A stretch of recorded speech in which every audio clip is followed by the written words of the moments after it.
Hey everyone, and welcome back to another episode of the Buzzcut Diaries. So, thank you so much right off the bat for all of your questions and your comments and your love on the most recent episode, as well as the first episode of the Buzzcut Diaries. Your questions have been really interesting, and I've loved hearing your thoughts and your opinions on the Buzzcut journey. And your questions have actually really inspired a lot of today's episode. So, one of the most common questions that I've received over the last few years, as well as very recently, has been how did I manage the buzz cut when I did have it? So, what are some of the tools that I used, as well as how did I manage the regrowth process and what did that look like?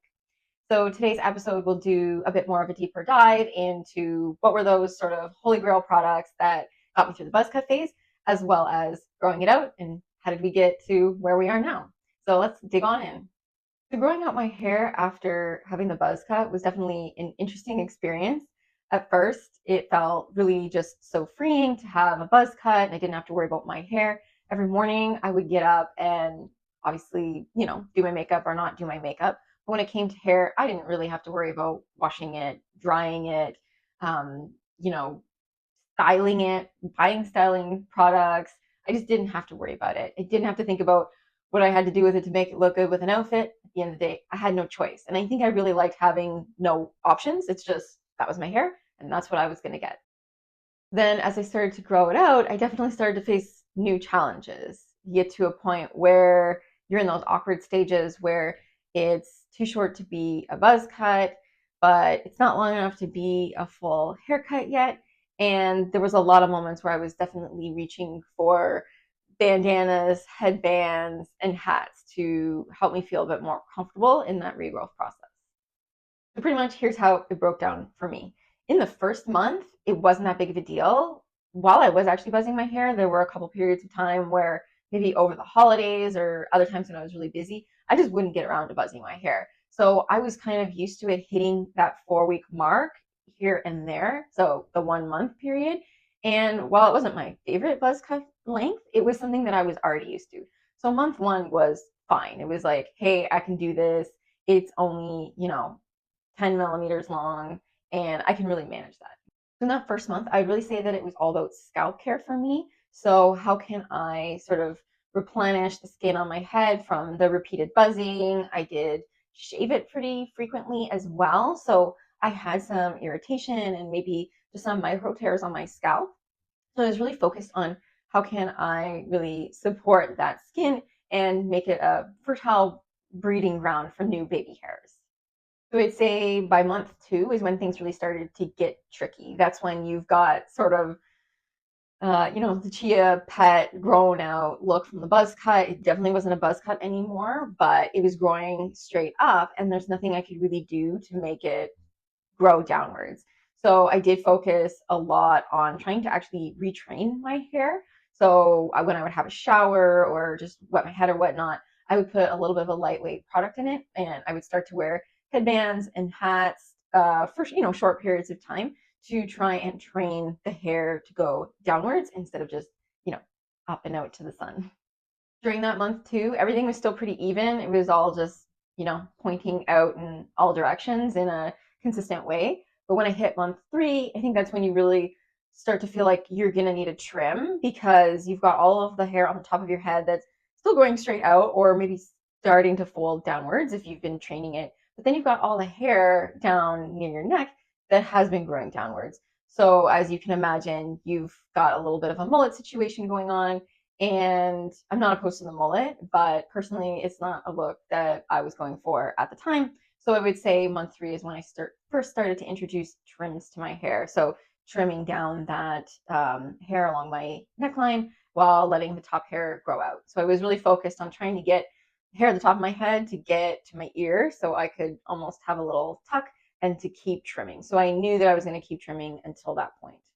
I would say by the fourth month and fifth month for sure is when I started to feel like I definitely had more of a style. I would say maybe a micro pixie so I could have a little bit of a bang and I was keeping the bottom trim. And again, with the training of my hair going downwards, it was able to not be standing straight out. And with a little bit of a lightweight product, I was able to have, again, somewhat of a styled haircut. I think one of the things that I really noticed around the 4 or 5 month mark as my hair was growing back was that it was growing back differently than I had left it before the buzz cut. So, I mean, I only buzzed my hair for maybe a couple of years, but I guess those were some formative hair years. And when my hair grew back, it was definitely more coarse, I would say, as well as there was a significant increase in the amount of gray hair that I had.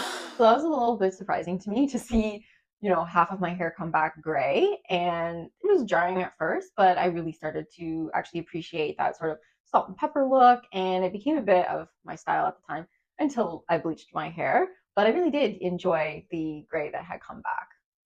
I would say by the 8th month mark, that's a tongue twister, I started to reach that bob state. So, like I said before, I wanted to get the hair at my roots to get to my chin. And for that to happen, the hair at my neck would have been down to my shoulders.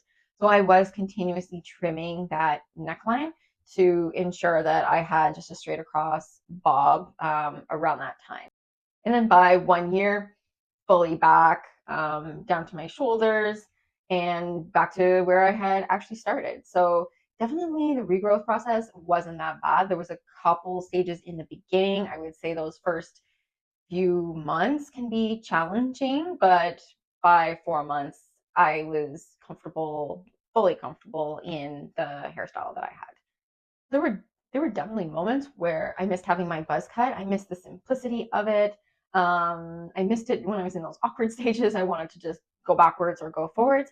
But then surprisingly, as I was growing my hair out and it was getting longer, it really did make me realize that I don't love long hair, but I already knew that. But it's like I thought maybe my mind would change. But as I was growing it, I just felt like I didn't even really want to go past the pixie cut, but I needed to see it for myself. I needed to get it to my shoulders, have it in a ponytail, see how I felt. And I think, as is fairly noticeable, the longer my hair got, the more I just put it in a ponytail, anyways. Just slick it down and slick it back. And I just don't love the long hair. So I definitely miss the buzz cut. I miss having short hair, but the regrowth process was definitely interesting, and I'm glad that I did it. Okay, so now let's talk about some of the tools, tips and tricks that really made the difference during my buzz cut phase as well as the regrowth process. So during my buzz cut phase, I'm sure you all have seen this somewhere, probably on my Instagram, but this is my holy grail clippers. So this is the Beard Club. This is the PT45 Precision Trimmer. I think it's supposed to be for beards, but it is amazing for buzzing your hair. So what I love about this little guy is, well, it's a little guy. It's really small, great, fits in my hand, lightweight, easily maneuverable. It's also adjustable, so it has 3 different settings on here, so you can sort of adjust the length of your buzz cut. So you've got 0.8, 1.4, and 2 millimeters, and you just sort of click, click, click. You can move it around really easily. So even if you're doing fades and whatnot, you can easily switch without having to put guards on and off. It's pretty quiet. And again, easy to switch between those lengths, even when it's on. The other great thing about this little guy is that if you're not looking to go as short as 2 millimeters, it comes with guards as well. And there's multiple different lengths, super easy to pop on and off. So for example, we have our number 4 guard here, little blue guy, and this is 13 millimeters. And you just very easily slide that on there, clicks into place, ready to go. And then when you're done, just pop it off the back. You can switch guards or get rid of the guard and go down to 2 millimeters or shorter. So in the beginning, I really liked the guards because I was a little bit shy about how short I was going to go with my buzz cut. So I used the guards in the beginning, and then over the course of time, my guards went shorter and shorter, and then essentially down to a no guard. So if you ever see on my Instagram, this is a no guard buzz cut. I guess you're looking at 2 millimeters or shorter, and I would always say that.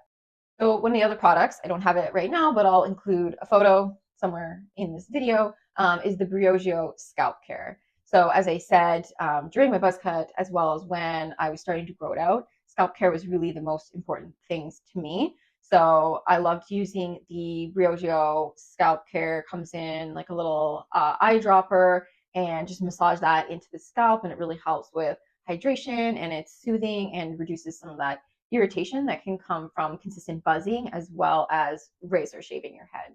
So another item that I used a lot during my buzzing phase, particularly when I was shaving my head, was the Ordinary Glycolic Acid Toner. So this is a skincare product, which I love using on my face as well, but equally as amazing on my scalp. And I would just put that on a little cotton pad. And after every time I would buzz, as well as when I would razor shave, I would just use that to clean up my scalp. It helps prevent some buildup. It does a little bit of exfoliating and just makes sure that everything's nice and clean. There's no leftover, soaps or residues or shaving cream. So definitely love that product for from the neck up. Another product that I use a lot, I use it today, I use it then, and I'm going to use it in the future, and I use it all over my body, is castor oil. So this is just my little container for my castor oil, but you can get any brand from anywhere and just pop it in anything that you want. It's really great for hydration, so I would use it after buzzing my hair. I like to use it almost like a scalp conditioning mask. So I would put sort of a nice layer on, massage it in, and then put like a towel around my head, or if you have sort of a cap, and just leave that on for a couple hours, let that kind of soak in. And again, it's really great for hydrating and keeping the scalp in a nice, healthy environment. So as for the regrowth process, I don't use a ton of products on my hair, primarily because I bleached it a lot. So I'm trying to keep it healthy. So I don't do a lot of heat or styling or products or anything like that. But while I was regrowing it, I did use hair wax a lot, and you can get this pretty much anywhere. So it's just in like almost a deodorant tube. So you just take that off and you push from the bottom and pop that up. And then use this to help train that hair downwards, like I said. So I don't really like gel products. I find them very heavy, or they can get crispy or sticky. But I really like the wax. It's more lightweight and it's still pliable. It doesn't feel like I have a helmet on my head, but it does help push those hairs downwards and take some of the little flyaways away as well. And so along with that hair wax, I have this little brush. It's got sort of supple bristles, almost looks like a toothbrush. And after the hair wax, I use that brush to sort of smooth the different flyaways down. And then finally, like I said, because of a lot of the bleaching process that I went through and trying to sort of recover the health of my hair, I do use Olaplex No. 7. So this is a bonding oil. And I just kind of rub this in my hands and apply it all over my hair. And so that's just sort of help bring back some of the hydration and the healthiness, the shine, and the quality of my hair. So again, last but not least, a product that I use today, I'm going to use it tomorrow, and I used it through my regrowth process and during my buzz cut, is the Ordinary, and this is the Multi-Peptide Serum for hair density. So you sort of, it's again an eyedropper, and you just drop that into your scalp area, massage that in, and it's meant to support thicker and denser hair and that regrowth process. So I would use that even when I had the buzz cut, just again to provide a healthy environment for that hair to grow. Even if I was going to buzz it, I still want to maintain a healthy scalp and hair, healthy scalp and hair environment. So one of the questions I did get a lot during my buzz cut journey, as well as during the regrowth process, has been how frequently did I buzz my hair while I was buzzing it? So I would say this is definitely a personal choice to every different person. For those who do buzz their hair, I think we each have like a perfect length for how we like our buzz cut to be. And it does become a very sensory experience where if it reaches a certain length, it's noticeably too long and almost feels like uncomfortable, like you want to change. So for me, I would say that that was 3 weeks is sort of my max. If I would hit 4 weeks, I just feel uncomfortable. Like I needed it to go, and it would be such a relief when it was gone. So one thing I've learned through this process is that whether you have a buzz cut, you're regrowing your hair, or you have long hair, there is really different products and experiences for every phase of your hair. You're never really going to escape it, but there are definitely tools, tips, and tricks to really support you through every phase of your hair journey. So I think that's it for today. And next time, I'm excited to be sharing with you all the reasoning behind why I'm ready to buzz my hair again and talk about this next chapter of my hair journey. So thank you all for watching, and again, for all your comments, questions, and sharing your thoughts. And I look forward to seeing you in the next episode. And until then, stay beautiful.